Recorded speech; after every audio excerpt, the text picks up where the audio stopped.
Ahí está. Muy buenas noches, amigos de la Montaña Mágica. Esta noche seguimos con nuestra frenética agenda y tenemos con nosotros a un conocido ya por todos en la Montaña Mágica, a Juan Casamayor.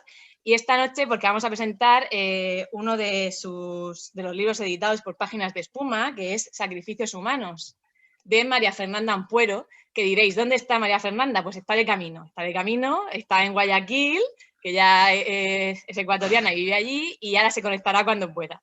De todas maneras, vamos a empezar Juan y yo a hablar sobre, bueno, pues sobre su fantástica editorial Páginas de Espuma, que, Juan, esta especialización en relatos, en cuentos, ¿de dónde te viene? Pues mira, primero agradeceros una vez más que la Montaña Mágica sea un poco nuestra casa. La verdad es que nos encanta siempre crear estos vínculos de las Páginas de Espuma a la Montaña Mágica, ida y vuelta. Y la verdad que hoy tenemos una oportunidad muy buena, que es encontrarnos con María Fernanda Ampuero, que es verdad, no os preocupéis quienes estéis escuchando, que va a entrar ya pronto, pero creo que le ha ocurrido como alguno de sus cuentos, que el agua le ha desbordado absolutamente y camino de casa una tormenta tropical ha hecho que se retrase un poquito. Fíjate que llama la atención, ¿verdad? Como un poco al hilo de tu pregunta, que haya una editorial vinculada al cuento o a la especialización del cuento, cuando a finales de los 90, justo cuando había una concentración de los grandes grupos, es cuando empiezan a ser más grandes, Random House y Planeta, y cuando surge la primera línea de editoriales independientes, Acantilado, una famosísima Lengua de Trapo que ahora se le ve un poquito menos, Minúscula, una editorial infantil como Coquinos. Esos proyectos empiezan a crear y empiezan a recoger una bibliodiversidad, un interés lector que estaba ahí sobre la mesa. Y una parte de ese interés lo recogemos en Páginas de Espuma, porque ante todo somos lectores de cuentos. Yo creo que ante todo un editor, como un librero, como un escritor, ante todo detrás hay alguien que lee, que se apasiona leyendo. Y yo toda mi vida me ha apasionado leer el género del cuento. No es que no haya leído otros géneros, pero el cuento siempre ha sido un género que me ha absorbido. Y no llegaba a entender cómo había editoriales de poesía, había incluso editoriales dedicadas al teatro, pero no había una editorial del cuento teniendo en cuenta en nuestro idioma la cantidad de buenos cuentistas que ha habido en los distintos países de la geografía del español y cómo en una formación mía más profesional hacia el mundo del libro, yo disfrutaba de un momento excelente en los 90 con cuentistas maravillosos, Juan Bonilla, Hipólito Navarro, Eloy Tizón, Mercedes Abad. O sea, había magníficos cuentistas sobre la mesa, pero en cambio no había un sello editorial que aglutinara ese buen momento creativo, esa tradición del cuento y una inquietud que se adivinaba entre los lectores. Y a partir de ese proyecto lector se creó un proyecto editorial y con un nombre tan poético y evocador como Páginas de Espuma, que casi es mejor nombre de editorial de poesía que de editorial del cuento, pero bueno, no dejan de ser dos géneros colindantes, es como se fue armando ese, digamos, catálogo incipiente a principios de milenio, de siglo, y que ahora, pues más de 20 años después, pues bueno, es una realidad, ¿no? Es una auténtica realidad. Porque nacéis a finales de los 90, Juan.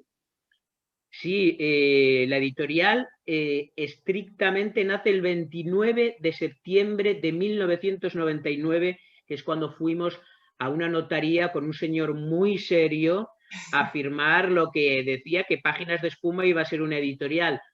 No es a lo mejor la fecha que más me guste como nacimiento. Hay un momento desdibujado, abstracto, que es la primavera del 99, cuando ya se empieza, digamos, a germinar el proyecto, cuando se empiezan a construir, digamos, las bases editoriales de lo que van a ser las colecciones, lo que van a ser el diseño, incluso algo que a lo mejor a los lectores les parece un poco más ajeno, pero librerías y editoriales sabemos que es fundamental, que fue una primera creación de la distribución nacional para poder llevar nuestros libros a todas las librerías del país. Y luego hay una fecha que a mí sí que me gusta mucho, que es el 15 de febrero del año 2000, que es cuando llegó nuestro primer libro a las librerías.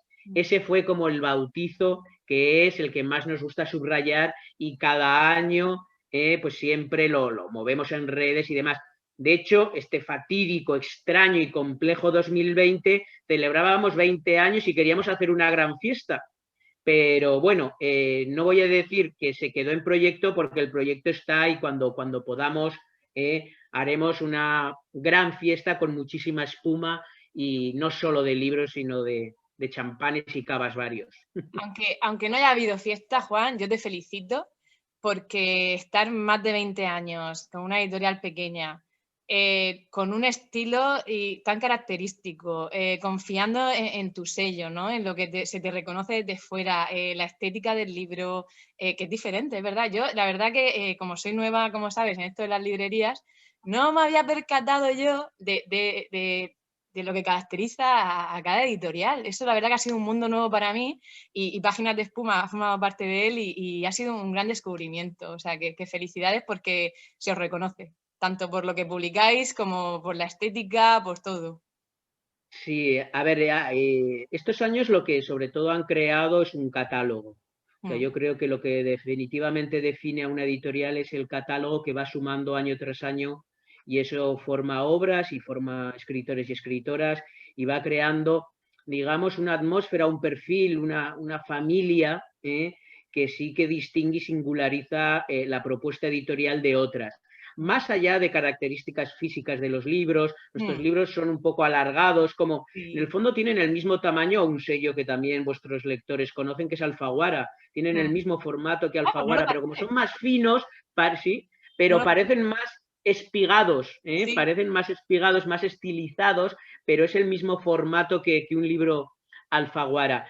Y lo que sí se ha constituido como algo de, creo que de referencia estos años, ha sido, como digo, el propio catálogo. Un catálogo que tiene que ver, como hemos dicho, con la especialización del cuento, y tiene que ver con una filosofía doble, ¿no? Por un lado, una filosofía de dos orillas geográficas. Somos una editorial muy implantada en los distintos países latinoamericanos, y nos interesan las distintas literaturas latinoamericanas, pero también hay un concepto de dos orillas más filosófico, más simbólico. Nos gusta publicar clásicos, tenemos unas ediciones de cuentos completos de los cuentos pues, de Chekhov, Poe, Edith Wharton, recientemente este último año Kees Chopin o Thomas Wolfe, y bueno, la próxima semana llega La montaña mágica, una joya que son los cuentos completos de Isaac Babel, que va a haber un antes y un después de leer al maestro ruso. Pero junto con esa orilla clásica nos gusta la orilla contemporánea, que es con la que yo me siento muy comprometido. A ver, si me escuchan el equipo de la editorial me mata, pero editar a Chekhov es fácil. Es Chekhov. Sí. El nombre está hecho, es un maestro.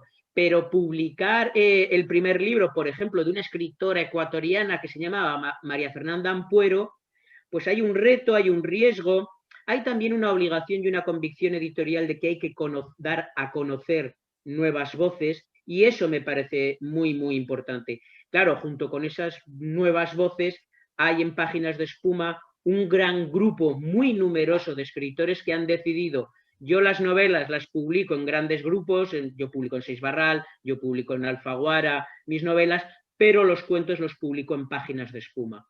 Y eso es lo que ha hecho que Páginas de Espuma, pese a ser una editorial de tamaño pequeño-mediano, tenga a veces un movimiento propio de un gran grupo. O sea, por ejemplo, esta noche que vamos a hablar del libro de María Fernanda Ampuero, es un libro que simultáneamente sale en 5 países distintos. O sea, hay 5 ediciones nacionales en México, Colombia, Ecuador, Argentina y España, que van, digamos, a llegar a más lectores. Y eso es un trabajo que tiene que ver con esa convicción latinoamericana que tiene la editorial, de la geografía del español, y también con un trabajo más oscuro, que menos quizá conozcan los lectores y las lectoras, pero es un trabajo comercial, fenicio y de formar catálogo, ¿no? Te iba a preguntar precisamente por eso, porque es verdad que Páginas de Espuma tienen un pie en España y un pie en Latinoamérica. De hecho, aquí estuvimos presentando con Mónica Ojeda Las Voladoras, y evidentemente, además es que es ecuatoriana también, como María Fernanda. Y pensé en ti, digo, ¿cómo Juan Casamayor tiene esta predilección o esta atracción, ¿no? a esta escritura latinoamericana con estas características tan pasionales, ¿no? Tan intensas? ¿De dónde te viene? Bueno, pues me viene de esa formación lectora que sin duda sentimentalmente y emocionalmente pasa mucho por las distintas literaturas latinoamericanas. Claro, muchas veces comparamos España con Latinoamérica y eso desde punto de salida es un error. Sería como comparar la literatura chilena con toda la literatura europea. La literatura latinoamericana en sí no deja de ser más que un espacio muy extenso y complejo de realidades culturales, estéticas, sociales, políticas, muy amplio y por lo tanto las literaturas divergen mucho. O sea, no tiene nada que ver la literatura ecuatoriana con la peruana y están en una proximidad, no tiene nada que ver la literatura uruguaya con la mexicana. Pero más allá de que nos une la geografía del español.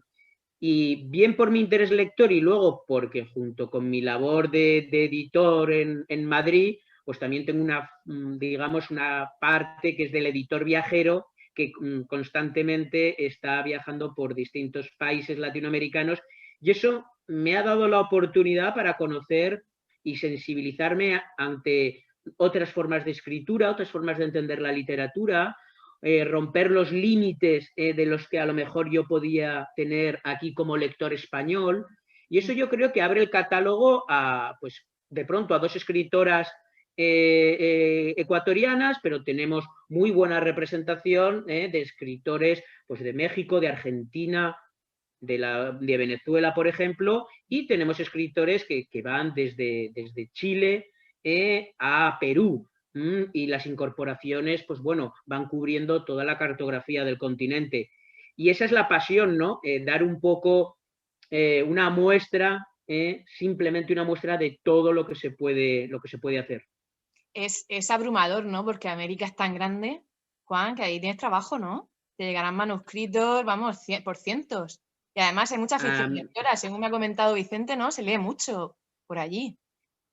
Sí, a ver, es verdad que América Latina es un país enorme y por lo tanto multiplicas los espacios donde se difunde la editorial. Eso implica una complejidad a todos los niveles. Tienes lectores muy distintos, tienes literaturas con las que trabajas muy distintas. Es verdad que llegan muchos manuscritos de muchos países constantemente, aunque intentamos un poco también poner puertas al mar, nunca mejor dicho, porque no podríamos leer todo lo que la gente seguramente quisiera enviar. Y también ha implicado un esfuerzo muy grande a nivel de poder hacer llegar nuestra propuesta editorial y nuestra propuesta lectora.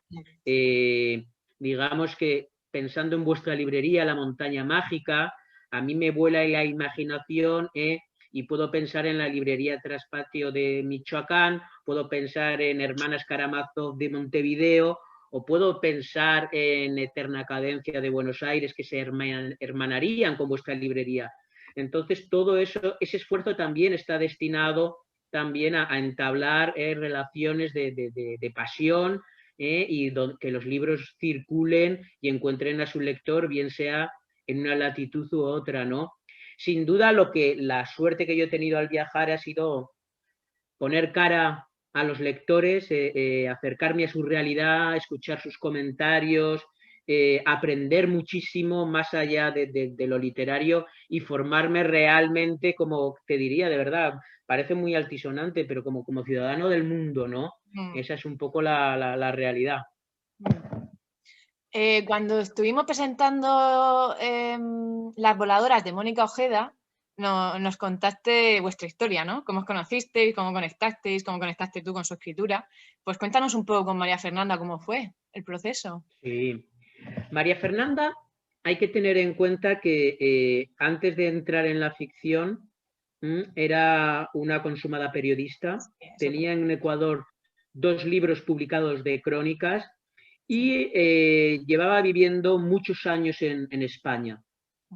En ese sentido, María Fernanda Ampuero cumplía el perfil de algunos de mis escritores que han nacido en Latinoamérica, han tenido una trayectoria más menos larga, vital allí. Estoy pensando, por ejemplo, una escritora como Clara Obligado, la escritora argentina, que tuvo que huir de la dictadura militar para salvar literalmente la vida en el año 76, o la llegada del escritor también argentino Andrés Neumann, que vino con 14 años en unas circunstancias distintas. María Fernanda vino de Ecuador buscando una posibilidad como hace alguien que emigra, de intentar poder conseguir algo que en su país definitivamente se habían cerrado las puertas. Ante quien conozca bien la historia económica y social y política de Ecuador sabe que pasaron años muy duros y que por eso tuvimos una emigración tan fuerte ecuatoriana en España. No era un fenómeno de qué atractiva es España, sino en mi país esto ya es inaguantable.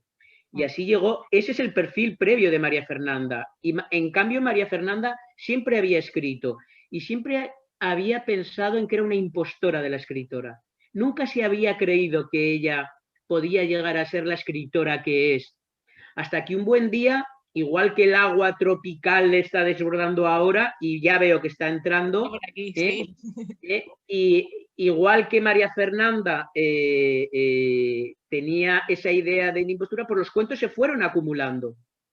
Y un buen día, el cual recuerdo muchísimo, vino a la editorial con un manuscrito y fue como una epifanía.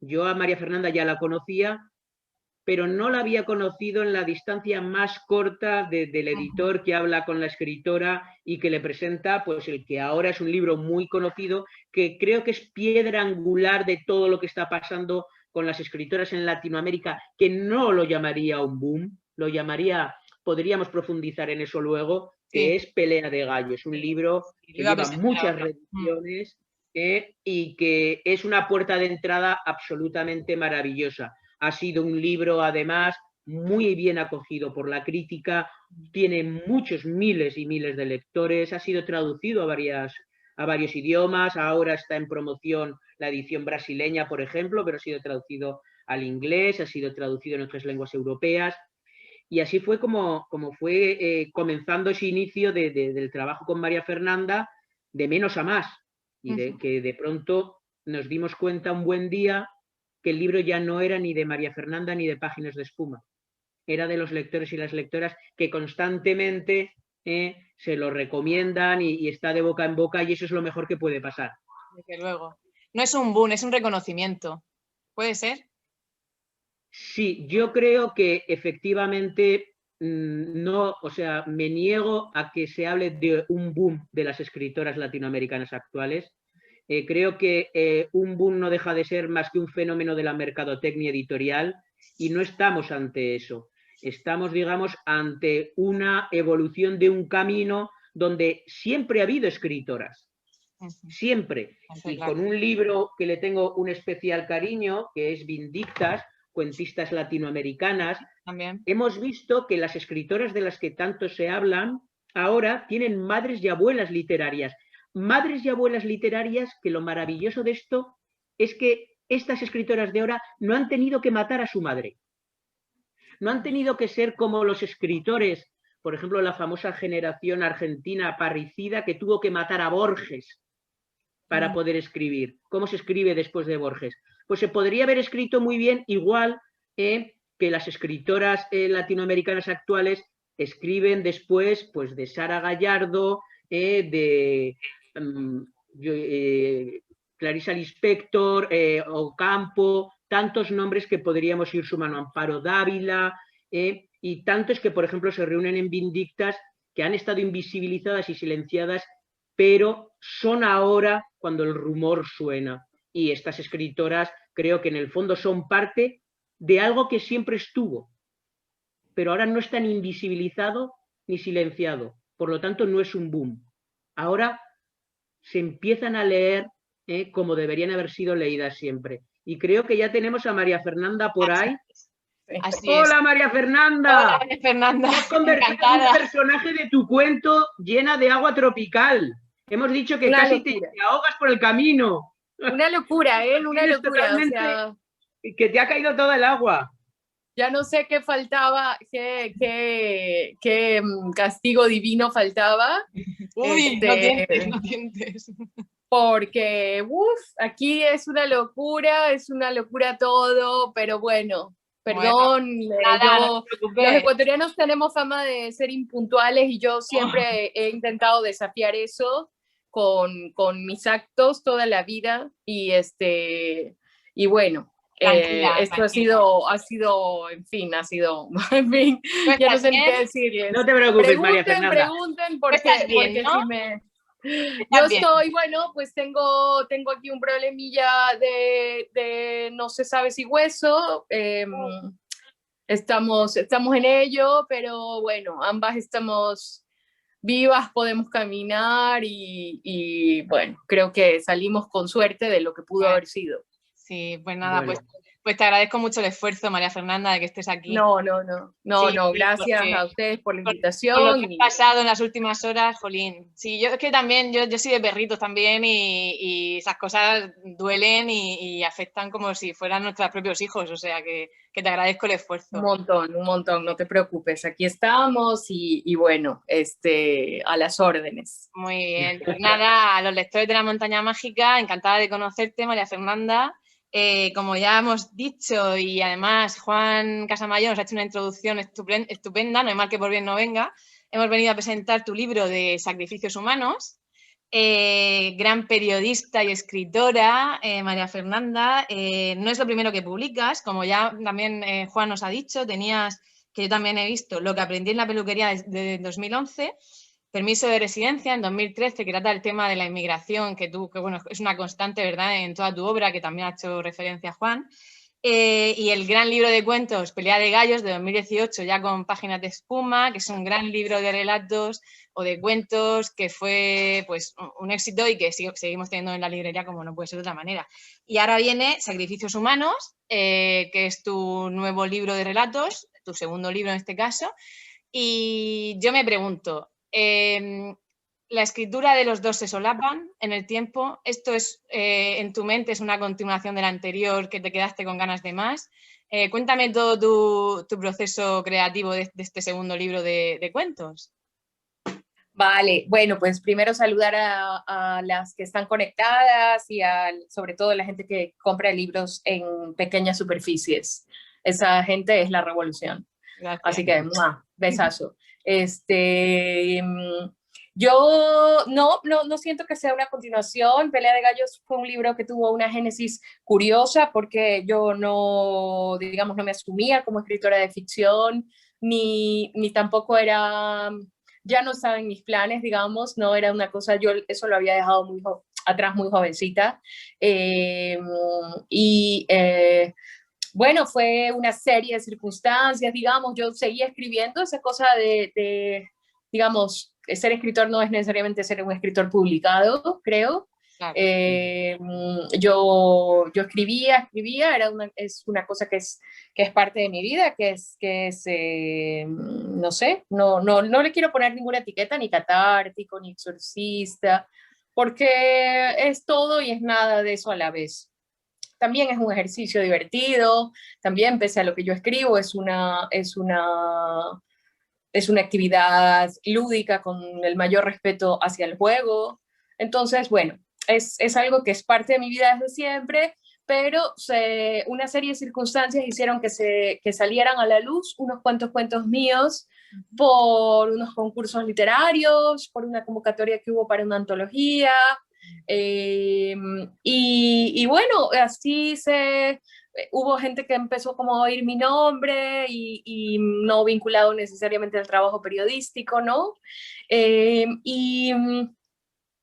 Y siempre ¿sabes que me acabo de acordar? Siempre me olvido de mencionar una antología de Mi Page, que es una editorial madrileña, que sí que creo que fue la primera, si no me equivoco, que publicó algo mío, un cuento también sobre el tema de la migración. Y bueno, a partir de eso, ya como que la bola empezó a rodar, me contactó a Mayur Fernández, que es mi editora, mi amiga, perdón Juan, mi agente, mi amiga querida, y fue una cosa lindísima porque así como el hada madrina le dio a Cenicienta el vestido y las zapatillas esas tan bonitas, esos zapatos.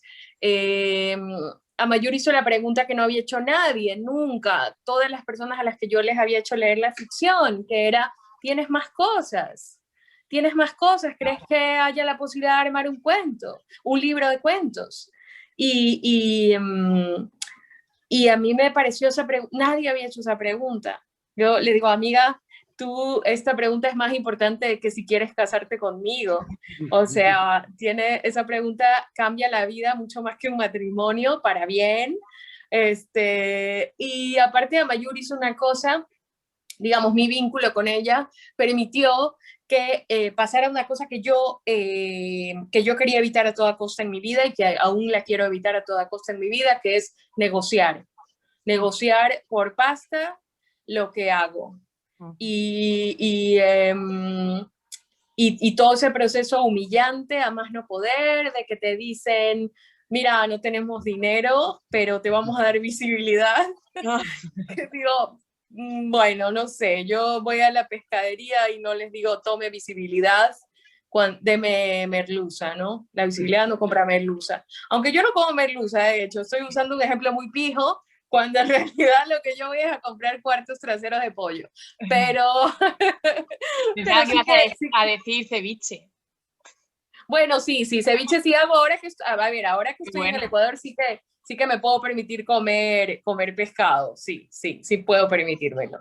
Pero eso, entonces, Mayur lo que hace, Mayur tiene una cosa maravillosa, que es que ella no es catalana, pero es casi el 99% catalana, y ¿saben qué? Les deseo de todo corazón que tengan un agente literario catalán que negocie el dinero, y eso con muchísimo amor y muchísimo respeto a los catalanes. Yo es una cosa que le decía a mi ex jefe también catalán, Marc, le decía, por Dios, dame un taller de cómo pedir el dinero justo, el dinero que me merezco, no decir deme su voluntad, que es una frase muy ecuatoriana de ¿cuánto le debo su voluntad? No es su voluntad, es cuánto vale mi trabajo.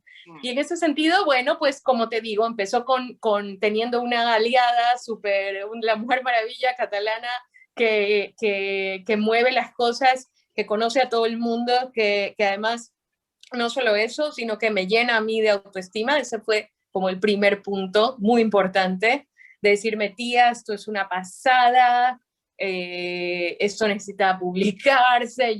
Y aparte me empezó a mencionar editoriales, ¿no? Me empezó a decir editoriales de las grandes, de las chicas, de las maravillosas, como la de Juan, que es independiente y al mismo tiempo es una institución para los que escribimos cuento en América Latina y en España.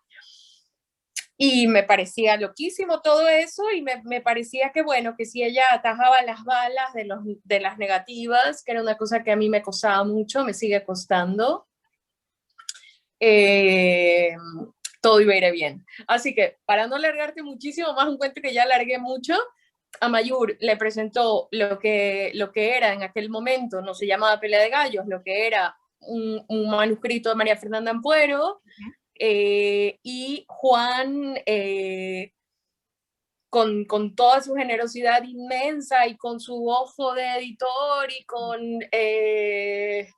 un trabajo que hicimos juntos, sobre todo para convertir eso que yo tenía, que había cuentos escritos hacía 20 años, empezados hacía 20 años, ¿no? Porque a mí no me corría prisa de nada. Claro. Se convirtió en Pelea de Gallos. El título, también lo he dicho muchas veces, el título es obra de Juan, por supuesto basado en Subasta, en el primer cuento, el cuento más importante del libro, más conocido, y por supuesto basado en el dolor que supuran todas las historias de ese libro, pero bueno, yo como escritora de ficción novata tenía, ¿sabes? Cuando tienes muchas opciones, como que el cielo es el límite y dices, no puedo elegir, o sea, para mí iba a ser como el único libro que iba a tener. Entonces era como, tenía que ser todo. Entonces tenía como millones de títulos. No me decidía por ninguno, todo me gustaba, todo me parecía, todo dudaba. Dudé mucho de la portada también, en ese sentido, Pelea de Gallos es mucho un trabajo de también con Juan, de saber a dónde apuntaba yo, ¿sabes? Como de entender, entender mi escritura, que fue fabuloso. Bueno, yo no lo voy a olvidar nunca en la vida. Seguro que les habló de eso también. Y bueno, no creo que ninguno de nosotros esperaba, no sé, a ver, es como de todo, ¿no? Como todas las apuestas que haces en la vida, no esperas lo mejor, pero no, digamos, no sabes, no sabes, a veces presientes un poco más, pero bueno, yo no me voy a, yo no puedo tener una actitud de, ay, ¿cómo no iba a ser? ¿Sabes? No es imposible, porque hay libros, además, hay libros brillantísimos que de repente no pasaron desapercibidos o necesitaron que se los rescate, ¿no? Por lo que está haciendo Juan con Vindictas, o sea, con el trabajo de la UNAM y todo. Así que no esperábamos, ¿no? Como todo el mundo, pero no esto que pasó. Pero entonces viene la parte de hacer un nuevo libro. Y entonces ahí sí, que era lo que tú preguntabas, ahí sí que es aterrador de verdad, porque mira, ya no solo, para mí no es tan como estudié filología y me he dedicado mucho también a hacer crítica, ¿no? Crítica literaria y trabajo en medios, periodismo cultural. No es lo que más me importa, digamos. Yo sé que ahí hay mucho de gustos, de antojos, de la línea que tiene el periódico, ¿no? Sí. A mí lo que me importaba, en verdad, era que las personas que leyeron Pelea de Gallos no digan, vaya mierda lo que nos ha traído la autora de Pelea de Gallos. O sea, son los euros peor gastados de mi vida, ¿no? Qué lástima, ¿no? Qué lástima y qué tristeza, porque además lo que ha pasado con Pelea de Gallos es que es un libro que tiene gente que le tiene mucho afecto, o sea, un gusto literario muy profundo, muy humano, muy de hermandad, que no es exactamente lo que pasa cuando un libro te gusta mucho porque es muy brillante, pero no hay esa otra cosa, ¿no? Yo en los encuentros con lectoras siempre ha habido una cosa muy humana, hay gente que llora, yo lloro, cuando digo hay gente digo yo, pero otra gente también. Y claro, no quería defraudarlos, así que sí, fue difícil. Yo pensé que este año no, con la pandemia encima, que no iba a hacer nada, no iba a pasar nada, no iba a escribir nada, ni producir nada, pues nada, ¿no? Más allá de lo de supervivencia. Pero fue pasando también un trabajo de Juan ya distinto, aunque también de mucho apoyo hacia mí, de mucho reforzarme esta cosa que yo tengo tan frágil sobre la seguridad, ¿no? Esa cosa que nos trabajan tan poquito las mujeres, nos hablan tanto de que hagamos pilates y que hagamos pole dance y que hagamos, ¿sabes? CrossFit y yoga y etcétera, y la cosa que hay que fortalecer primerito es la autoestima, ¿no?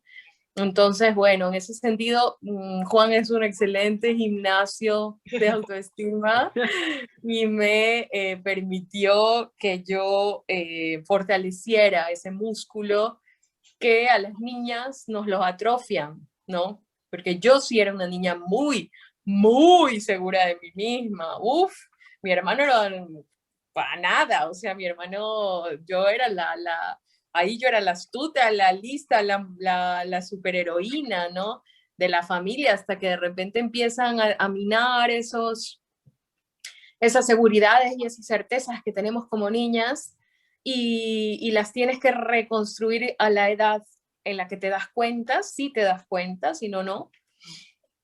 Entonces, bueno, pues ha sido un trabajo así, como de construcción, como de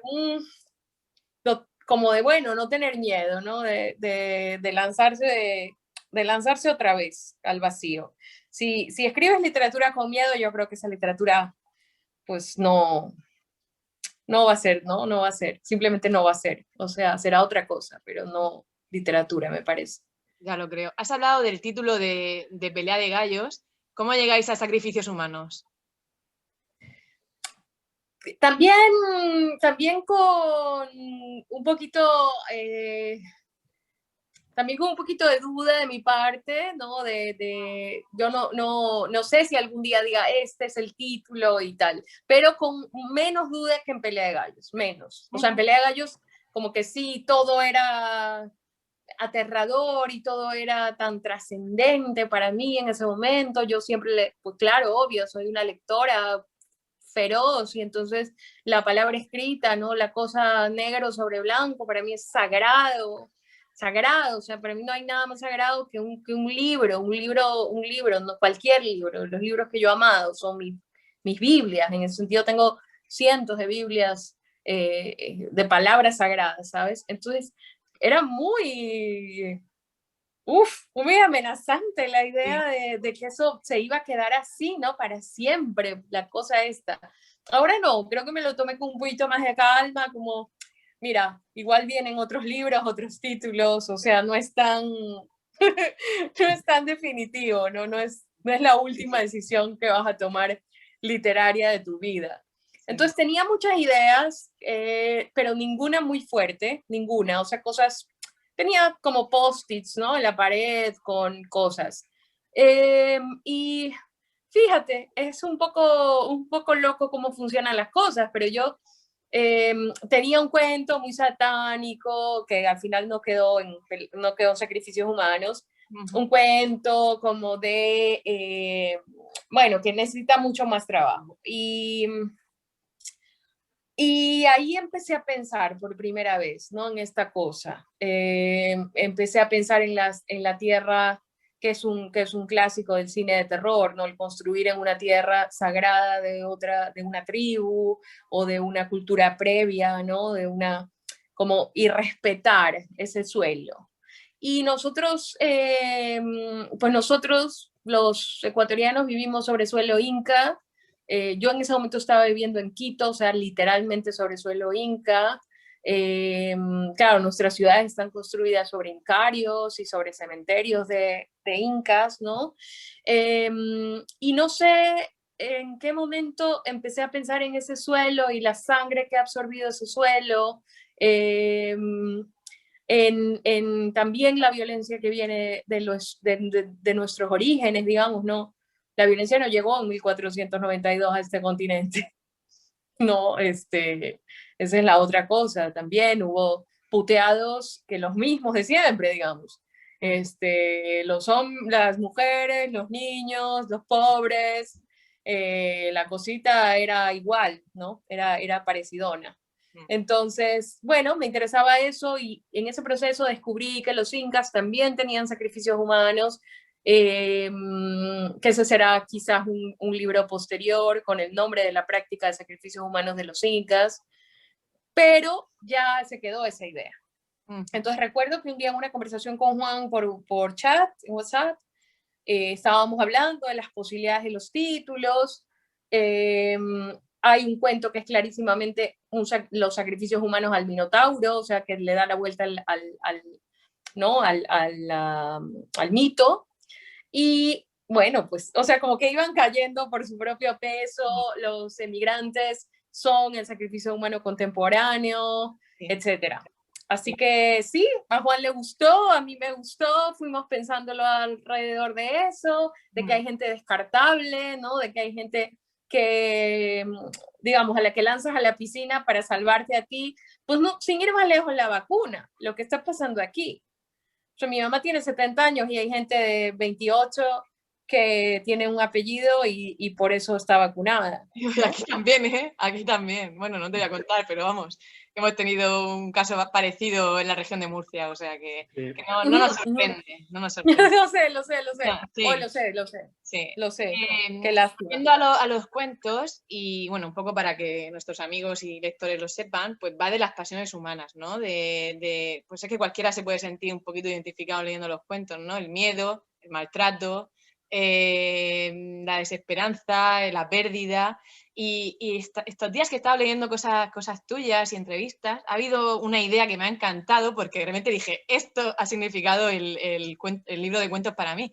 Y es eso de que la vida estaba hecha de violencias mínimas que al final son la gran violencia. Porque no todos los relatos o todos los cuentos son de una violencia extrema, muy explícita, algunos más que otros, pero al principio a mí me parecía que no, que era como sutil ahí, y digo, es que son violencias mínimas, pero que son la gran violencia, es verdad, María Fernanda, me encantó la definición. Es que es así, por eso, claro, el feminismo estamos muy en contra de que le llamen micromachismos a ciertas cosas,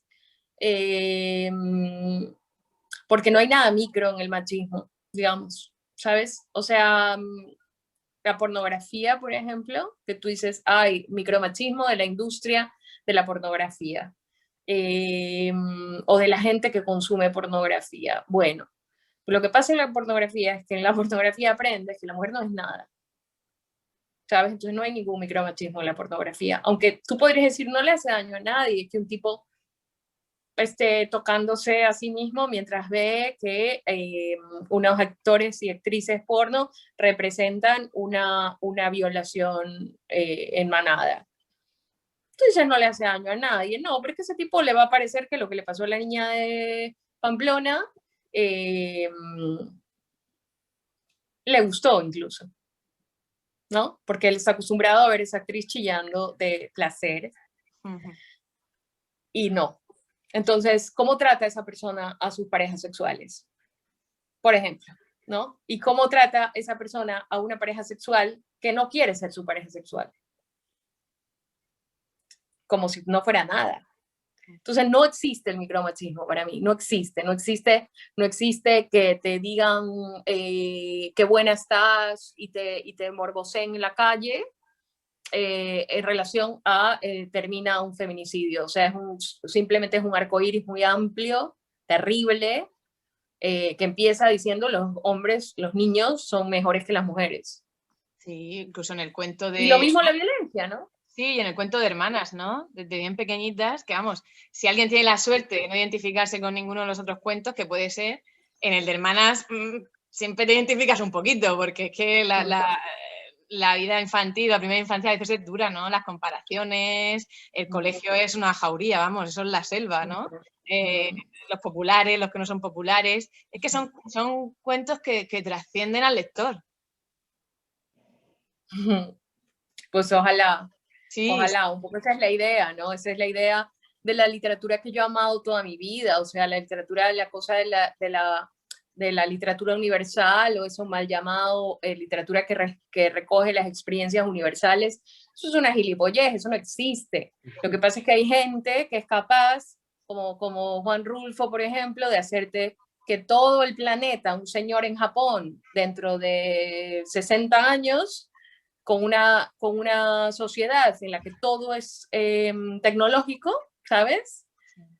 Lea a Pedro Páramo y lo sienta como suyo, como real, ¿no? Desde un señor de México que habla de un pueblecito donde todos son fantasmas. Esa es la literatura que a mí me interesa. Entonces, por supuesto, es que va de lo particular a lo universal. Y por eso también, seguro que Juan estuvo hablando de eso, lo que nos enferma es que se sienta como que la literatura escrita por mujeres es una literatura con menos aspiraciones de universalidad.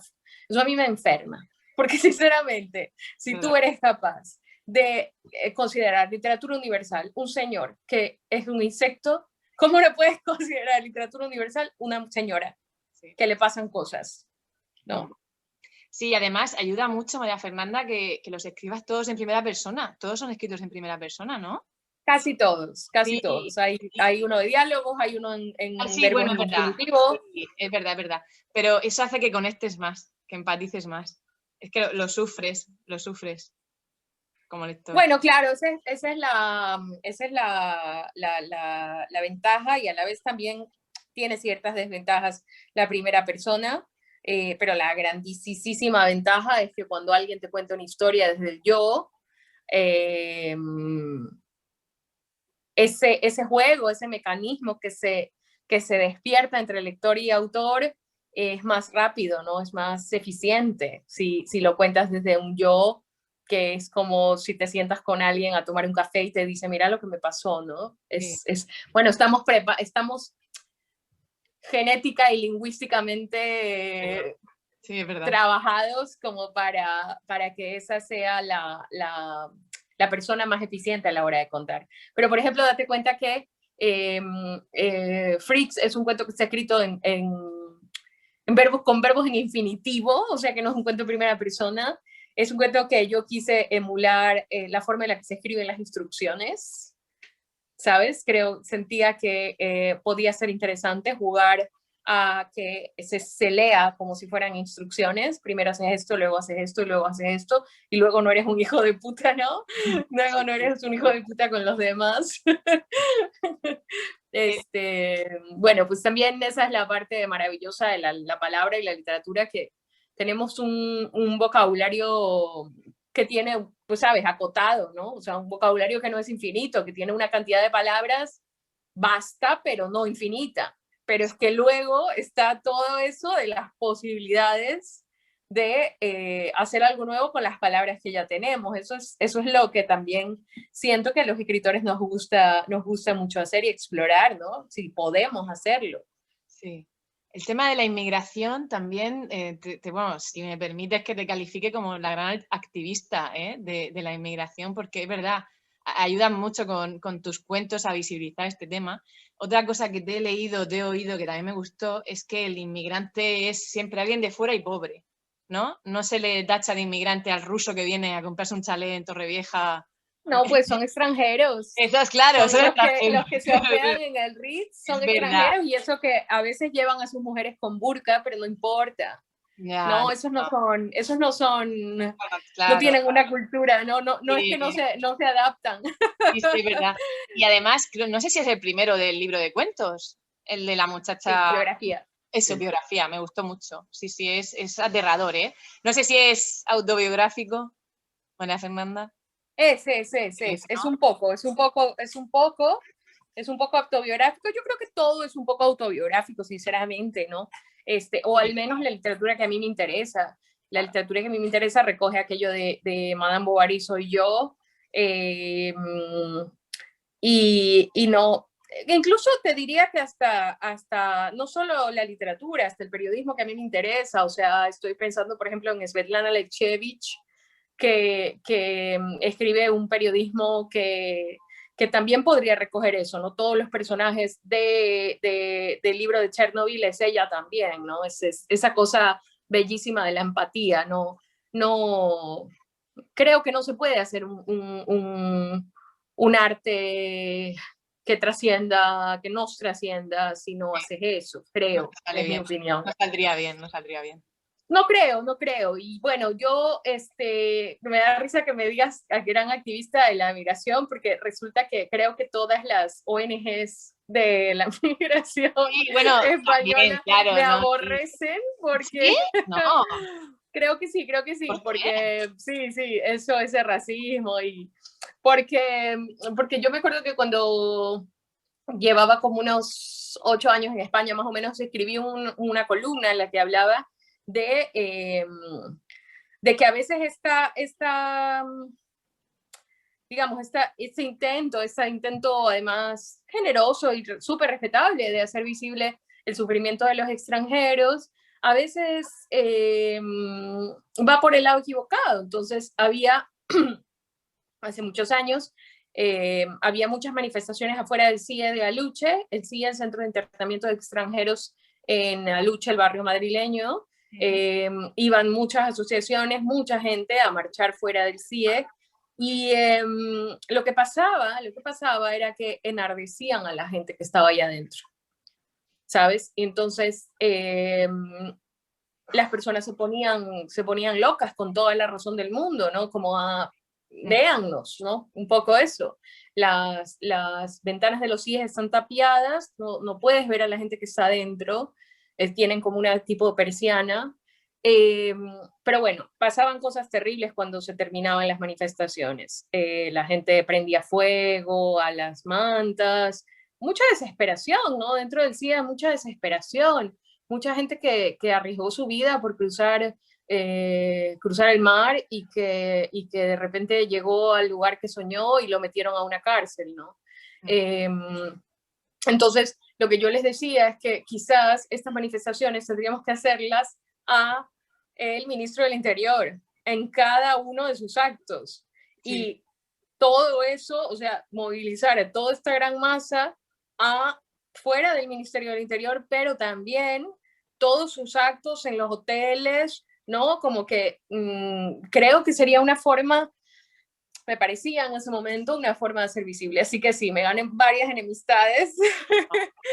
Pero ya ves, yo no me quedo callada. No, claro, yo te he dicho eso porque, claro, al final, a ver, los que estamos en nuestro país, pues te ves metida en la vorágine del día a día y es verdad, y no nos prestamos muchas veces demasiada atención o tanto la que debería el problema, o sea, es que lo reconozco.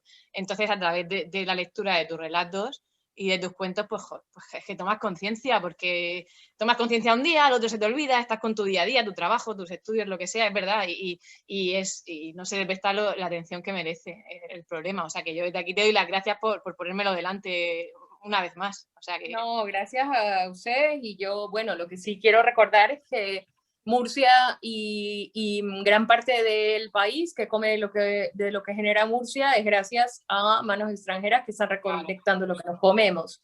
Claro. Entonces, esa parte también esa es una parte que yo no toco tan, digamos, tan directamente, porque el trabajo agrícola, tal vez porque yo siempre estuve en la ciudad, trabajando con inmigrantes en la ciudad, me queda un poquito distante, pero sé que los trabajadores temporeros, los trabajadores inmigrantes en Lorca o en Totana o en el pues campo toda de la comunidad, sí. Están, bueno, no mal, están, o sea, hay violaciones allí.